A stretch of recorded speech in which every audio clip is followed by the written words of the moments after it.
So it's about 6:50 in the morning. I'm almost at Peakview Trailhead. Got the rest of my breakfast here. A nutty bar, banana, candy cane. I just had another nutty bar and banana. Was whatever I had. So this morning I'm gonna be running with Caleb and Sam, and we're gonna be doing an uphill workout, 6 by 6 minutes.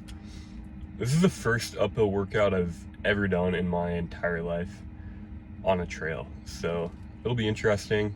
It sounds fun. It sounds like something I would totally do. But my other goal for this run is to probably do Ennis Peak twice, which could be around 8,000 feet vertically. Caleb's someone who I've run with before. I've actually raced with him or 3 times, and he beat me 2 out of those 3 times. So he's someone who clearly would be a great person to get a workout in with Sam as well. So I'm gonna get over there and hopefully get some fast miles in on the first hill rep, and then Sam might stick around and do another one after that. As far as shoes go, I'm gonna be picking a shoe for a second day in a row of vertical. I did 7,000 feet yesterday, looking at 8,000 today, but the shoe that I'm gonna go with is the Norda 2. And I'm gonna wear it because my legs actually feel pretty good. It's a more flexible shoe. It has a great lockdown for this trail that could be it's gonna be a couple miles with over 1,000 feet descending per mile, back to back. So it'll be good for that steep downhill. But generally I like to go with something more minimal if my legs are feeling good. And I'll go the other way too. If my legs are in rough shape, I might go all the way up to a super shoe, especially on the road. But for this today, I don't feel like there's a lot of risk for me personally doing a lot of vertical, and especially when my legs feel so good coming off of yesterday. I think that's going to be the move for me, to wear something like that and maybe end up feeling a little bit better in a couple days because of it. So when I do wear a more minimal shoe, the key for me is not speed. I don't think I'm faster in them. I do think I'm faster the days following a run in a more minimal shoe. And so I don't go for necessarily the lightest shoe, but my main goal wearing something minimal is to have the low stack and adequate protection just to get that run over with.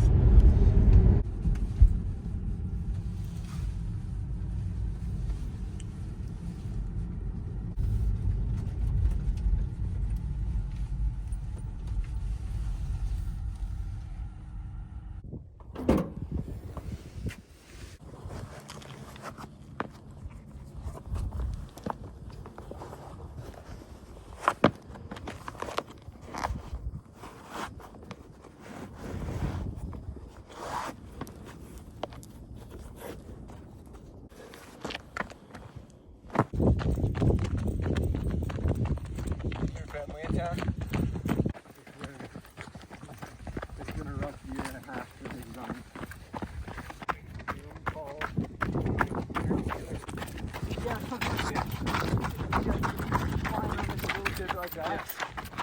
Except like usually bigger than that.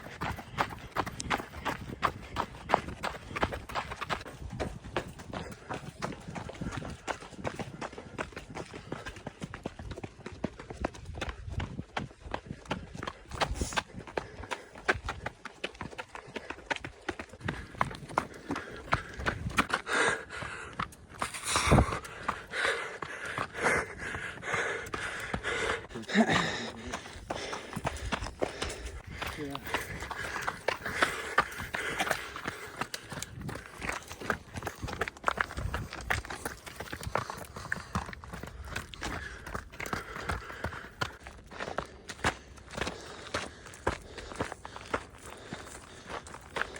Ready?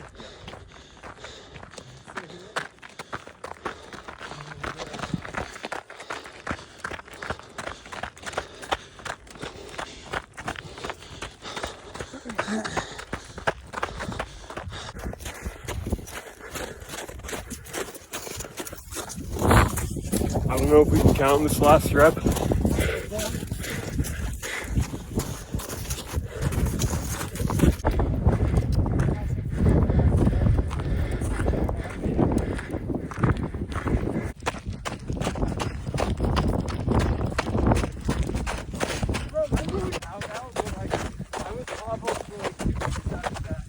that was right before we went down with Brian and did that St. George race.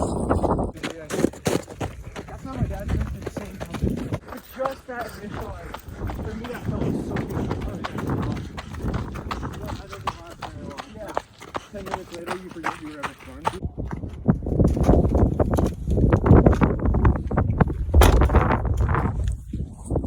Okay, so back from lap 1, I'm gonna head out for lap 2 by myself. Intervals were fine, and I'm just gonna grab a gel.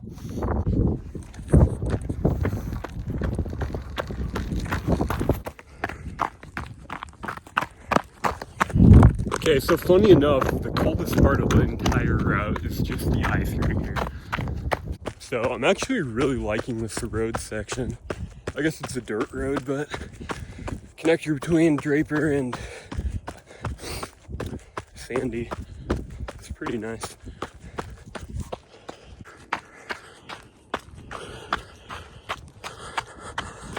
Okay, back on Cherry. Okay. Up to the top for the second time. And headed back down.